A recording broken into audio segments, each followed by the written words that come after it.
Magandang umaga muli, nandito tayo sa bagong palengke ng Iba Zambales at ngayon ay Lunes, unang araw ng pasukan for 2026 ng ating mga anak. Ang aking isda sa umagang ito, labahita. Ang ating sosyal na isda, singsingan at lipstikan, dalagang bukid, balaki, lapu-lapo, maya-maya, ramona, samaral, danggit, at tarian.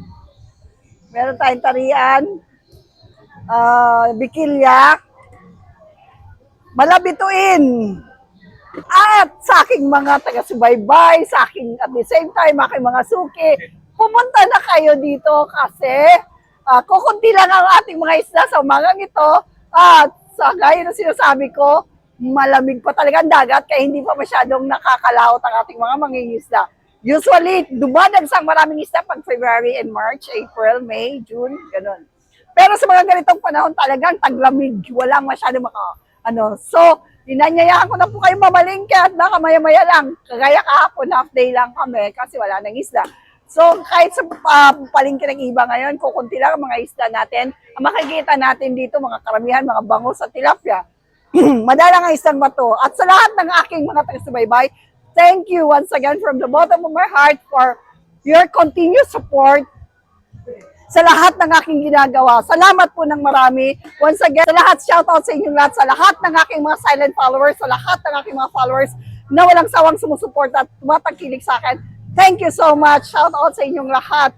At sana hindi kayo magsawang patuloy na sumuporta sa akin sa pamamagitan ng pag-like and comment in my Facebook page by subscribing my YouTube channel and by making a comment in my TikTok account. Salamat po at sana hindi tayo magsawa sa lahat ng ating ginagawa.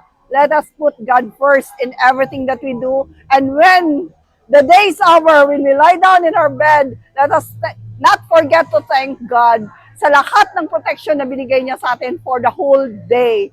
And muli, magandang umaga and God bless everyone.